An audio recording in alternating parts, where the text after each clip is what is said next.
You guys don't realize who you are is going to be remembered. Maybe not the gameplay, maybe not the moments, but who you are as a person and how you interacted with those people. That's going to be remembered forever. I mean, it's kind of hard to like do a persona for like, you know, stream for 8 hours and just totally pretend to be someone you're not. I don't really think that most sane people can do that. Yeah, no, you have to be like a twisted individual to be able to. You have to be on some kind of grind set to be able to do that, bro. But yeah, man. Like for me, I've just when I first started streaming, I was much more concerned with that, like, oh, how people view me or whatever. Now, dude, I literally just hop on and I have fun. Like it's so, I don't know, it's so sick. Like streaming is probably, you know, the best part of my day, to be honest. But like I'm also really focused on, you know, like just content creation in general, just making sure like when I post something on YouTube, like the titles are right. Like I work with like some managers just to make sure like everything is just the best quality it can be. I need to pick your brain on some YouTube stuff, because that is definitely, I definitely want to like get my YouTube more popping, because I have a buddy in Moose. I'm sure you've heard of him. He's like popping on YouTube, and we kind of like we came up together at the same time, and like I went the Twitch route, he went the more YouTube route. One thing I love about Twitch is that you're like creating an atmosphere where people like can come and spend time, and like you're like creating an environment. But the fact that with like YouTube that you could like say you get like 7 like bangers in one day, and the fact that you could like just straight up take a vacation, not worry about a thing, and your like income doesn't change at all, because you got your games and then you just have them lined up good to go, and then you can actually just like take those like that time off, is something that I'm wanting to work towards.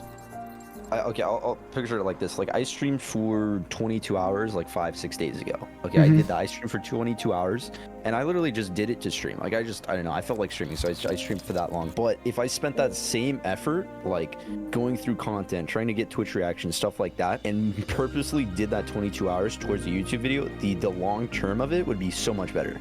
Because nobody's gonna think about a 22-hour stream of mine 3 years from now. They would think about a YouTube video, you know, that's perfectly like crafted, you know. I feel like both, bro. Not gonna lie.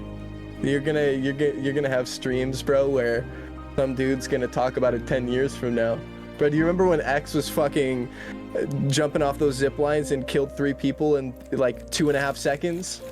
Bro, that was one of the craziest streams I think I've ever seen. They gained like 5K that day. Like, you're minimizing your impact way too much.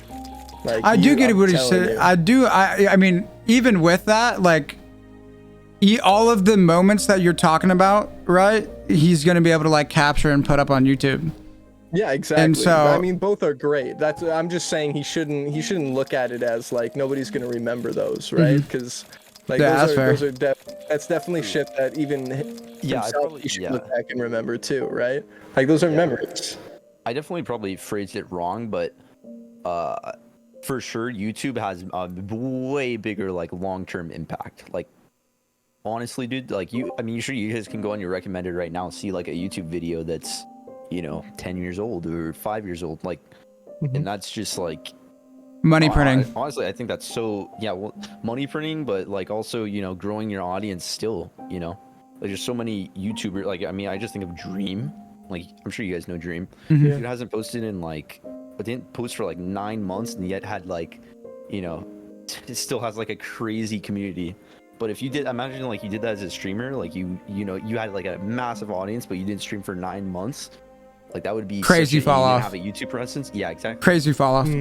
Yeah. No, like the amount of like literally even like a 1 week break can set you back so far with streaming. Cause like streaming is just something that it's like the consistent, unrelenting grind. And like, yes, like once you get to a point where you're like so big, like once you're in like the couple thousands range, you can take like that time off and you won't see that too much of a drop off. But if you're like on like the come up, like time off absolutely just, it like stunts your growth crazy. Yeah, no, I had that happen 6 months ago. Like I said, like I didn't use social media at all, but I was at 35 average, and then Yeah, what's good, I took, Gold? Low. Appreciate 2 you, month bro. break, Welcome, and I came welcome. back, and it was like I was right back at like 10, 12. Mhm. You know, kind of working my way back up. Content-wise, though, like I really do believe, like, both of you, man, like. For X, it's like, man, when I'm watching you play, bro, sometimes I'm just left in awe. You know what I mean? Like, the plays that you make, I'm telling you, bro, that shit will definitely live with people for a long time. And Enoch, I mean, the way you talk to people and the way you just hop in and just fucking double beam somebody real quick, then you'll hop right back in a conversation. Like, you guys don't realize the, like, who you are is going to be remembered. Maybe not the gameplay, maybe not the moments, but who you are as a person and how you interacted with those people, that's going to be remembered forever. And obviously how you played the game too. Appreciate you. I appreciate you, man. I mean, shit, look back at COD days, people still talk about Scum. I mean, yeah, the man's competing, but like it's been a long time. His watch party's been hitting different, no doubt. I'm telling you boys, that shit don't change. Man, I do be going back sometimes looking at the old like Optic squad, like back in BO2, just the Optic House days or whatever. Dude, that stuff goes, the throwback on that goes so hard. I was the biggest Call of Duty fanboy for like the longest time, man. I like was obsessed with what the pro players were doing and all that stuff. Yeah, honestly, my favorite time was watching CS:GO back in the day. Some of those players, bro, they just blow my mind, man. Those boys are something crazy. I mean, and most of them are going to be making a comeback too, so that's going to be exciting.